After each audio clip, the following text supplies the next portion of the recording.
la sortie de Umaro Sissoko Mbalo de la Guinée-Bissau, d'abord vers le Sénégal, aux dernières nouvelles, il serait au Congo-Brazzaville. Mais entre-temps, il est passé par le Sénégal où son arrivée est en train de faire, en tout cas, d'exacerber le conflit entre le président et son Premier ministre. Oui, non, mais je pense que sur ce plan précis, Ousmane Sonko a fait preuve de lucidité. Parce que là, après que le président a été exfiltré et puis il est arrivé, le lendemain, Ousmane Sonko s'est retrouvé devant l'Assemblée nationale et il a clairement dit qu'il s'agit d'un des combines. Et ce qui est vraisemblablement évident. Donc, à partir de ce moment-là, et comme il y a l'opinion, vous savez, le Sénégal, c'est l'un des pays où l'opinion est très développée. Les gens s'expriment avec beaucoup d'aisance et puis beaucoup de conviction. Alors, on a compris que cela créerait des tensions réelles.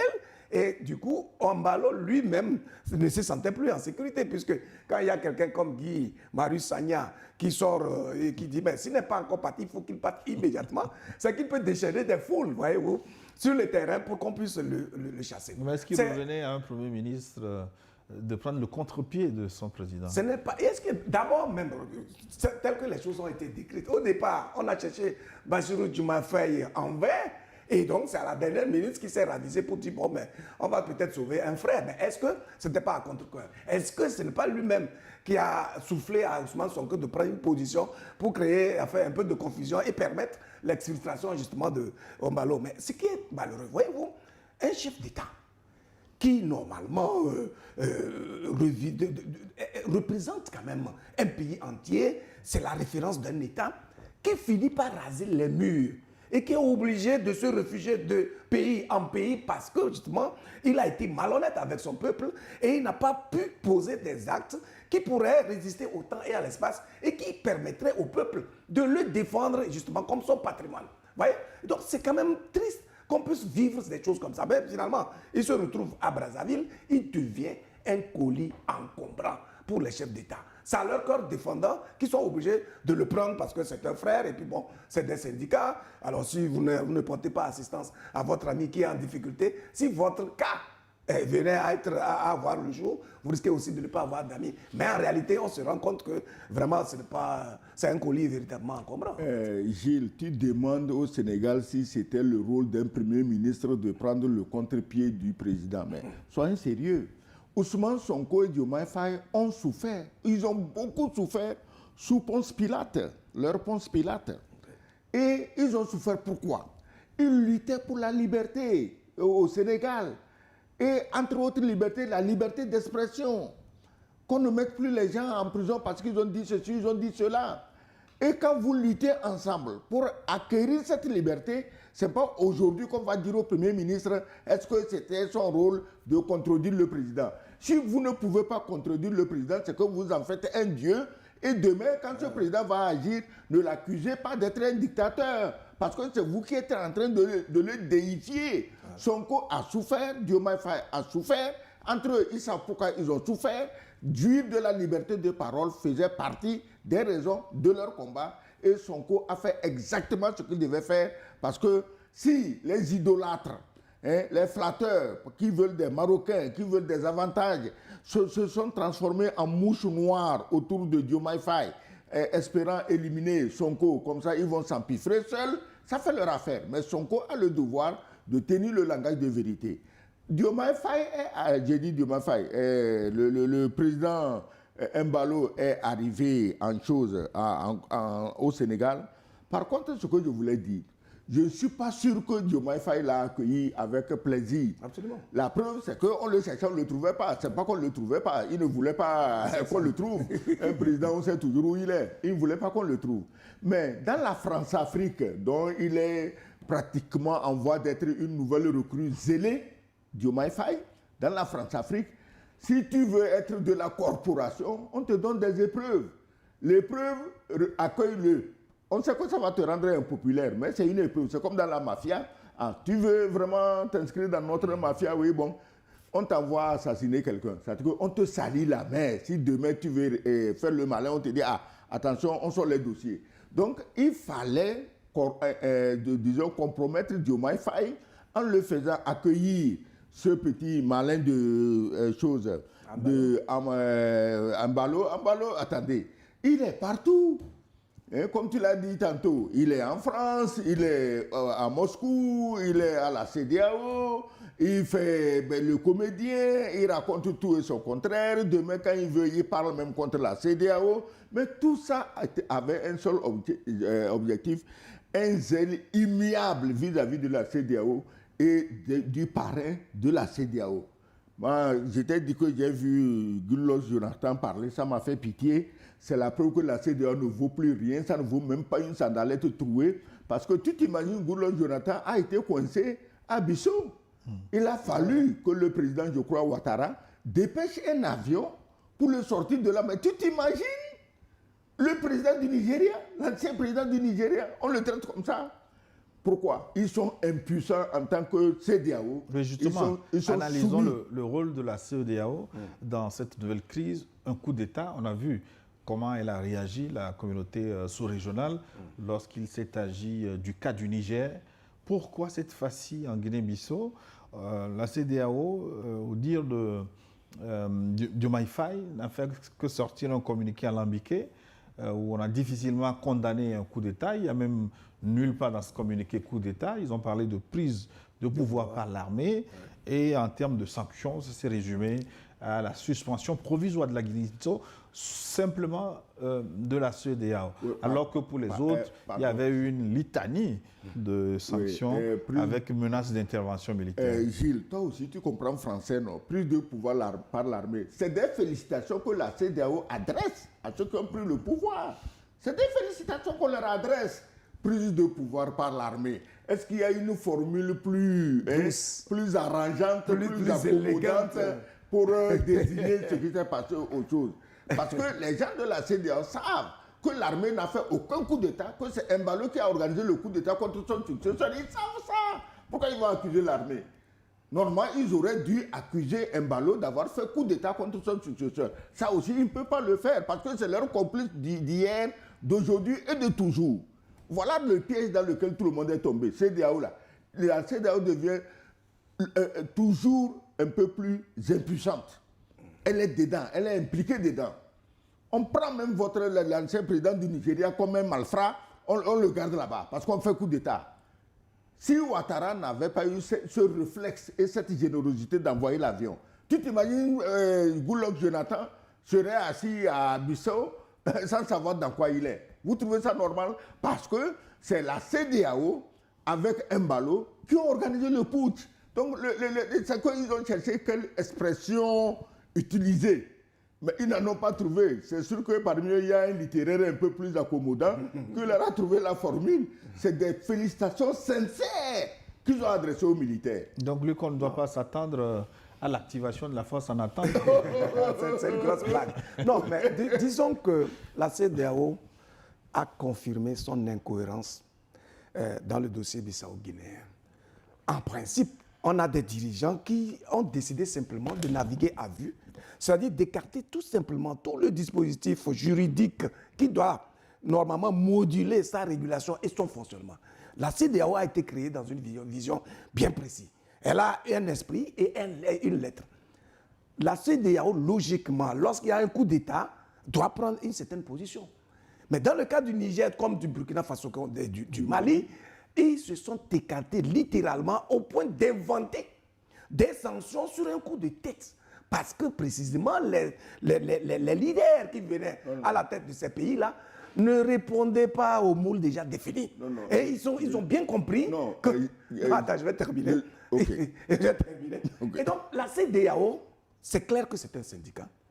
Et c'est une structure qui est donc chapeautée par les puissances impérialistes, qui est donc manipulée par ces gens-là. Donc, une fois qu'ils n'ont pas reçu les instructions qu'il faut, mais ils ne le feront pas. Une fois qu'on leur dit, bon, ben écoutez, arrangeons les choses de cette manière, ça m'étonnerait que la CEDEAO, en tout cas les dirigeants de la CEDEAO, n'aient pas été mis au courant au départ de la manipulation qui va être faite en Guinée-Bissau. D'autant plus que la CEDEAO avait ses délégués pour suivre les élections présidentielles. C'est pas ça. Voilà, ils étaient là en tant qu'observateurs.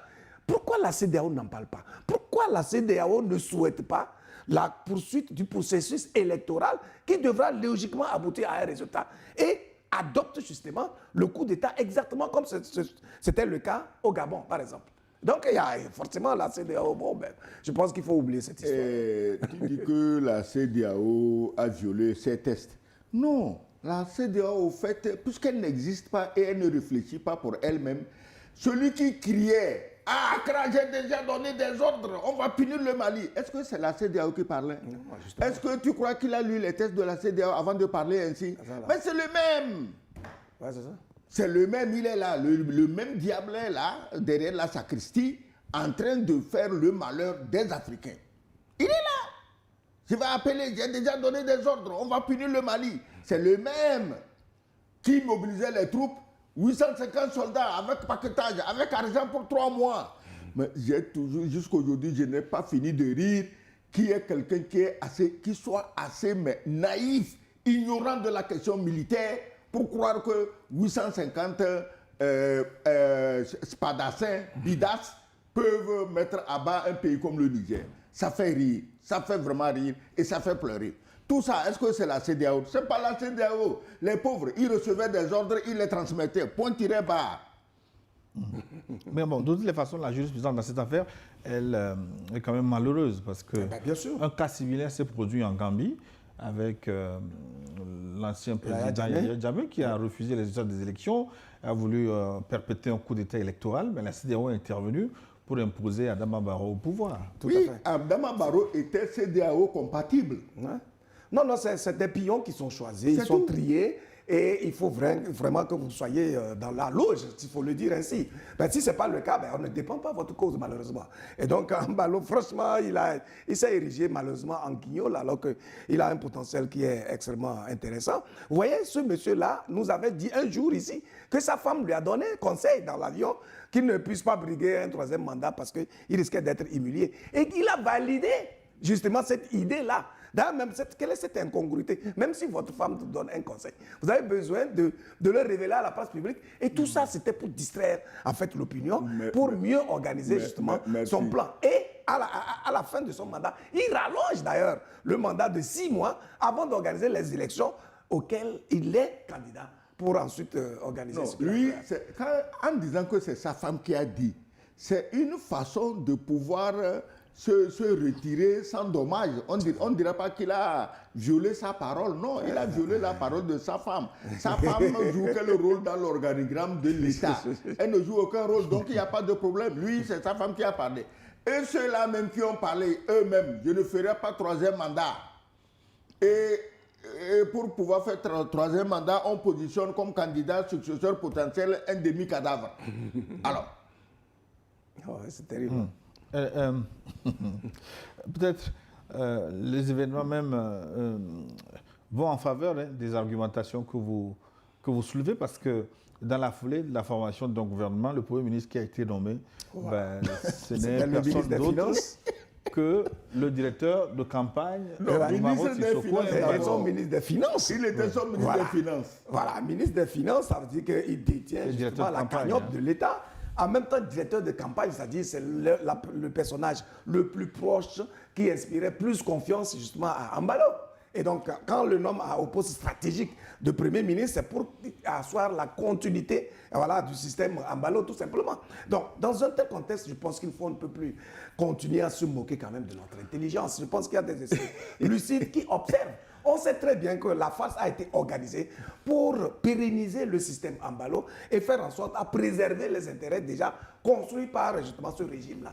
Et préserver aussi les intérêts des impérialistes qui font leur chou gras dans ce pays-là. Voilà. Et tu sais pourquoi il n'est pas resté au Sénégal? Il aurait pu rester au Sénégal, malgré les remarques de Sonko et de Guy Mario Sagna, l'autre agité du bocage, comme on appelait l'autre. Bon, il aurait pu rester. Mais s'il n'est pas resté, c'est en prévision de ce qu'ils vont faire dans l'avenir.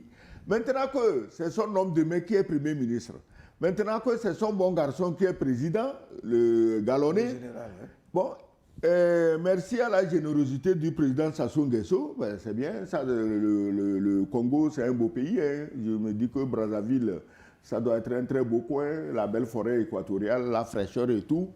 Mais tu vas voir que le Premier ministre ils vont décréter une amnistie pour l'ancien président, pour Embalo. Le nouveau général président, amnistie pour Embalo. Et puis, avant un an, il sera à Bissau, hein, il sera de retour. Hein. Il reste dans son palais, dans sa villa privée, mais c'est lui qui dirige la Guinée-Bissau. C'est pourquoi, sinon dis-moi pourquoi on enferme le président du parti, pas le candidat, le président du parti dont le soutien a fait élire l'autre. Pourquoi on l'a emprisonné? C'est parce qu'on ne veut pas du désordre sur la route du retour de Embalo en Guinée-Bissau. Voilà. Il m'aurait deux aspects à aborder. D'abord, le fait que Maurice Sissoco Embalo ait choisi, et c'est souvent le cas des dirigeants africains, des médias français pour des annonces de ce type-là, alors qu'autour d'eux, en Guinée-Bissau, il y a des médias, en Afrique, il y a des médias. Pourquoi ce réflexe? Ta question contient sa réponse. Et est-ce que tu crois que le général Tchiani, le jour de son coup d'État, aurait pu appeler France 24 pour annoncer son coup d'État? Non, ça ne passerait pas. Ouais. Que le capitaine Ibrahim Traoré, non. Que le général Assimi Goïta, non. Alors, qui peut faire ça? C'est quelqu'un qui est CEDEAO compatible, donc franco-compatible.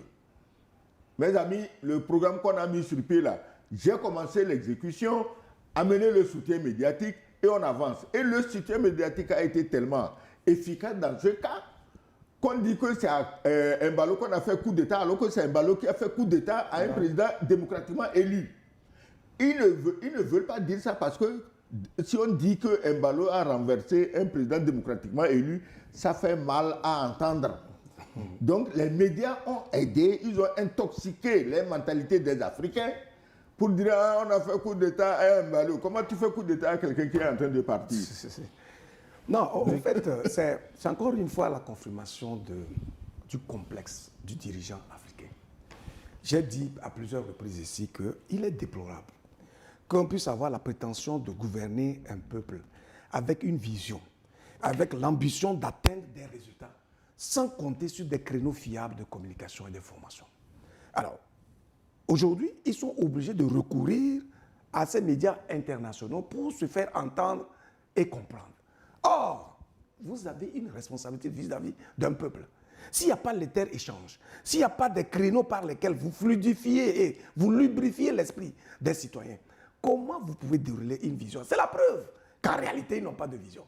Ils exécutent les plans et les stratégies élaborées par le colonisateur, l'impérialiste, qui a tout intérêt à ce qu'il n'y ait que des vassaux au sommet de nos États. Mais je pense que c'est l'occasion jamais. D'ailleurs, même je salue au passage l'initiative de création d'une radio de l'AES. J'ai vu un document où les ministres des Affaires étrangères de l'AES ont signé une convention au Burkina Faso pour la mise en place d'une radio dont les activités commenceront, je pense, au prochain sommet des États de l'AES. Ils ont compris donc que sans les créneaux fiables d'information et de propagation de l'information, ils ne peuvent pas contenir le mental des citoyens. Il est important qu'on puisse infuser cette vision-là dans l'esprit. C'est ce qui permet de créer une conscience collective et de mobiliser justement les consciences autour de la vision du dirigeant. Mais si jusqu'à présent, dans nos États, on n'a pas ce genre de créneaux fiables qui permettent de passer l'information et de conscientiser le peuple, je pense qu'on navigue simplement à vue et on n'aura pas compris, en tout cas, le procédé par lequel un dirigeant peut impacter l'esprit, le mental de ses citoyens.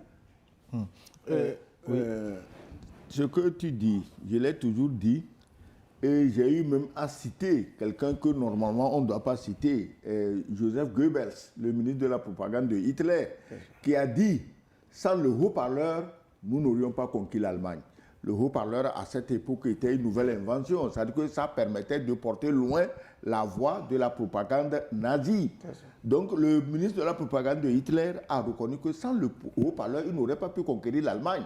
Aujourd'hui, chaque peuple conscient doit avoir son haut-parleur pour pouvoir conquérir d'abord son peuple. Chaque dirigeant doit avoir son haut-parleur pour pouvoir conquérir son peuple avant même de songer aux autres peuples à l'extérieur.